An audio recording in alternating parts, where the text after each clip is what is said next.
6시간 이상 입원을 충족한 환자 중에서 통원으로 보험금을 받은 분들도 다시 청구를 할 수도 있다.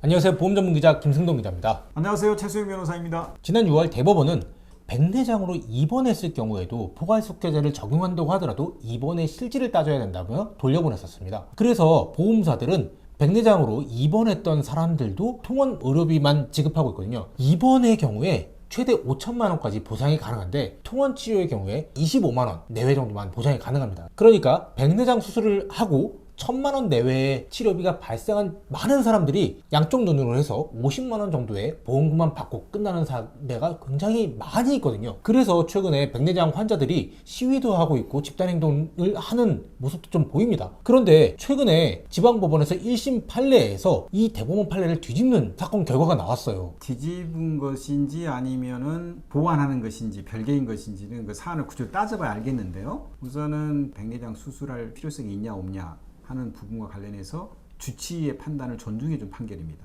그러니까 주치의가 수술을 해야 된다라고 소견을 밝혔는데 특별한 사정이 없으면 주치의 소견대로 가서 백내장 수술의 필요성이 있다고 보아 수술비 보험금을 지급해라.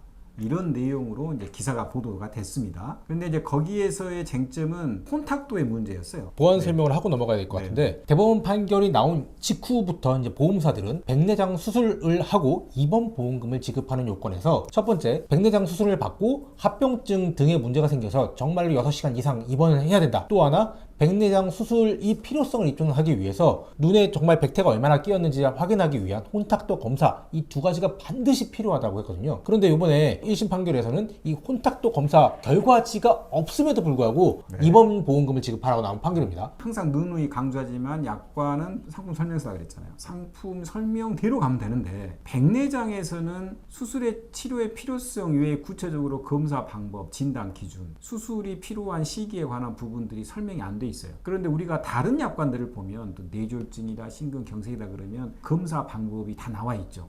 병력 검사와 관련해 가지고 뭐 CT도 찍어야 되고 무슨 뭐 MRI도 찍어야 되고 이런 부분들을 검사를 기초로 합니다. 뭐 이런 문구가 있습니다. 그런데 실손 약관에서의 백내장에 관한 부분들은 그런 내용이 없어요. 그러면 그런 내용이 없으면 결국 어디에 일단은 참고를 해봐야 되겠어요? 임상의학, 현재 시중에 있는 병원에서 하고 있는 진단 방법이라든가 진단 기준이라든가 수술의 필요 단계라든가 이것을 참고할 수밖에 없잖아요. 그러나 그건 보험약관에 나와 있는 건 아니죠. 그러면 보험약관에는 뭐 진단 검사지를 제출해서 진단 검사지 결과 혼탁도가 몇 등급 이상일 때 수술이 필요합니다. 이렇게 상품에서 약관에서 적어주면 좋은데 그런 부분이 없다 보니까 두 가지 문제가 생기는 거예요. 하나는 통상 의료 교과서에 나와 있을 수 있는 혼탁도 검사 결과 몇 등급 이상이면 수술이 필요하다라고 하는 게 교과서에 기재될 만한 사안이잖아요. 그런데 교과서는 그냥 임상의학 의사들이 참고하는 교과서이고 임상의 증상에 따라서 이 환자는 수술해야 되겠는데? 이렇게 생각할 수 있는 그 차이가 있을 수 있지 않겠어요? 그런데 이 두 가지가 전부 다 허용될 수 있겠죠. 왜냐하면 의사가 전문가고 교과서라고 하는 것은 일반적인 내용 아예 개별 구체적으로는 환자의 증상에 따라서 주치의가 수술 여부를 결정해야 되는 거니까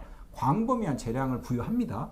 그런데 의사가 직접 내가 세부동 현미경으로 환자 눈을 봐요. 환자 눈을 봤더니 검사 결과제가 다르게 이 혼탁이 심한데? 이럴 수도 있는 거거든요. 그러니까 이 사람은 수술해야 돼. 그래서 수술했습니다. 근데 보험회사가 이렇게 이야기하는 거. 세극등 현미경에 관한 검사지도 없이 검사지 결과와 다르게 주치의가 판단해서 수술하는 것은 우리는 백내장 수술의 필요성이 있다고 인정 못한다. 그러면 제가 이제 이렇게 이야기를 이제 하는 거죠. 약관에 검사지 결과에 따라서 몇 등급 이상인 경우에만 수술이 필요하다라고 적어놨냐? 없으면 임상의학적 주치의 판단을 가져야지.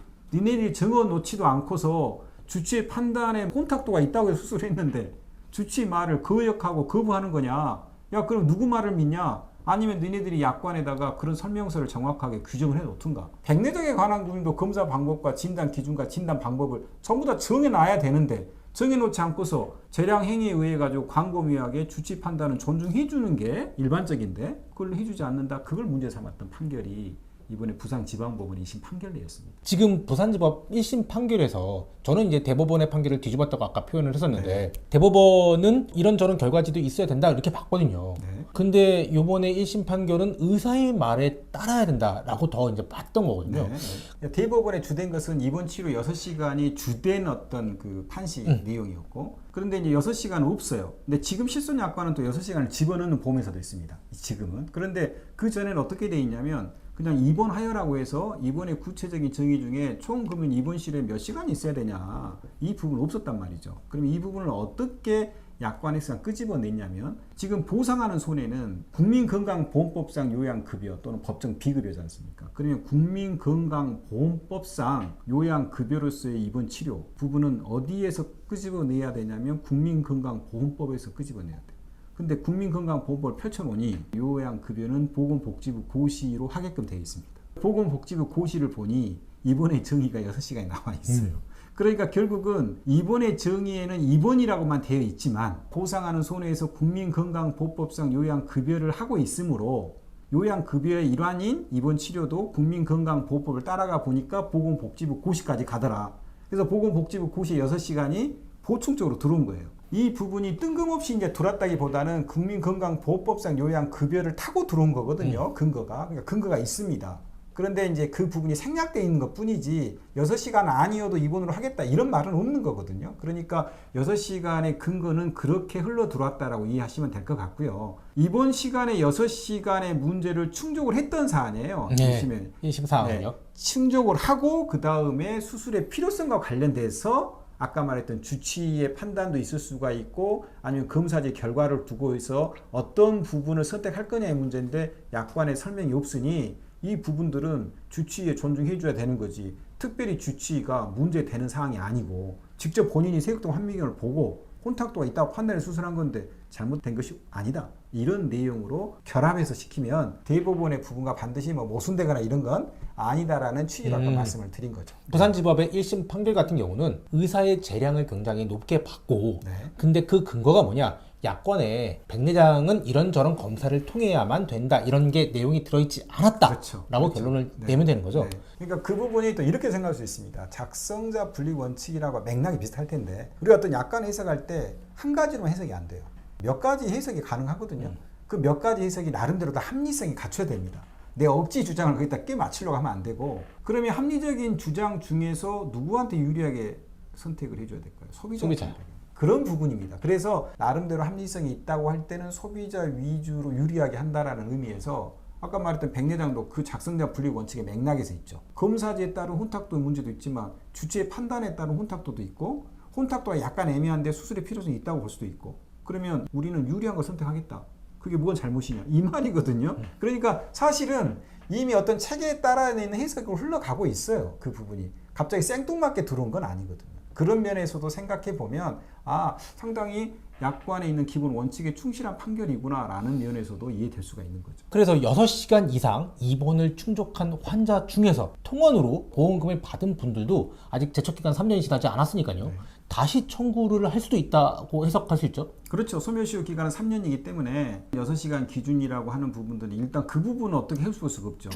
충족하고 수술의 필요성과 관련해서 혼탁도의 문제를 반드시 검사지 결과에만 따른 부분이 아니고 이 부분이 수술이 필요하다라고 하는 주치의 소견이 자세하게 규정이 돼 있다면 충분히 법원에서는 받아들일 수 있는 부분이 이번 2심 판결 내에서 볼 수 있다, 이렇게 이해하면 된다는 거죠. 세극등 현미경 검사 결과지가 없어서 보험금을 지급하지 않겠다라고 보험사들이 많이 주장을 하거든요. 지금이라도 6시간을 충족했다면 수술을 했던 의사한테 다시 가서 백내장 수술을 할 필요성이 있었다는 소견서를 써줄 수 있냐? 라고 받고 그 소견서하고 함께 다시 보험금을 재청구할 수도 있다. 그럼요. 충분히 가능한 얘기입니다. 그러니까 결국 이 싸움의 지점은 약관의 검사 방법과 진단 기준, 그 다음에 주치의 부분이 아니라 검사 결과지만으로 하겠다라고 하는 설명이 안 돼 있기 때문에 그만큼 여지가 크다라는 겁니다. 그 부분을 얘기해 드리기 때문에 거기에 부합된다면 주치 소견에 따라서 다시 보험금을 청구해 볼 수 있다, 이렇게 말씀을 드리는 거죠. 백내장과 관련해서 지난해 말부터 지금까지 아직도 굉장히 이슈들이 많습니다. 왜냐하면 백내장 같은 경우는 한 60대쯤 되면은 다들 한 번 정도는 수술을 하는 그런 질병이라고 합니다. 근데 이 질병이 보험사들은 보험금이 굉장히 많이 지급되니까 굉장히 축소돼서 네. 보험금을 지급하려고 노력하는 과정이고 네. 일반 보험 가입자 같은 경우는 한 번 받는 수술인데 이 수술에 대한 비용이 상당히 부담되거든요. 네. 그걸 보험으로 처리하려고 했더니 보험금을 지급하지 않겠다고 하는 게 굉장히 많으니까 네. 다시 말씀드리지만 6시간을 충족하고 세극등 현미경 검사지가 없을 경우에서 보험금을 아주 조금 받았다라고 네. 하면은 다시 재청구하는 방법을 고려해 보시는 것도 좋을 것 같습니다. 네, 여기서 한 가지 더 드리고 있는 게 다초점 부분도 이제 말씀을 드리고 왜냐면 아. 거의 다초점을 하잖아요. 지금은 이제 요양급여가 대상이 안 되는 뭐 수술 방법 내지는 치료 재료를 사용한 경우에는 보상하지 않는다라고 있는 경우에는 다초점은 안 되겠죠. 그 부분은 요양급여의 대상이 안 되기 때문에. 그런데 이제 문제는 다초점이 과연 시력 교정술이냐 아니면 시력 개선이냐 뭐 이런 부분과 다툼이 있죠. 그래서 다초점 부분에 대해서 가로 부분이 없었던 세대의 2016년 네. 1월 이전 그러면, 최소보험 가입자 네, 이제 보상 대상이 되는 경우에 실손 약관의 경우에는 다초점의 문제는 시력 개선의 효과가 있는 수술 방법입니다. 이유가 뭐냐면 혼탁하면 눈이 안 보이죠. 눈의 시력은 근시와 원시로 규정이 돼 있잖아요. 가까운 데서도 안 보이고 멀리 있는 거 안 보이고 이렇게 이제 혼탁이 되면 시력 자체의 개선의 여지가 있죠.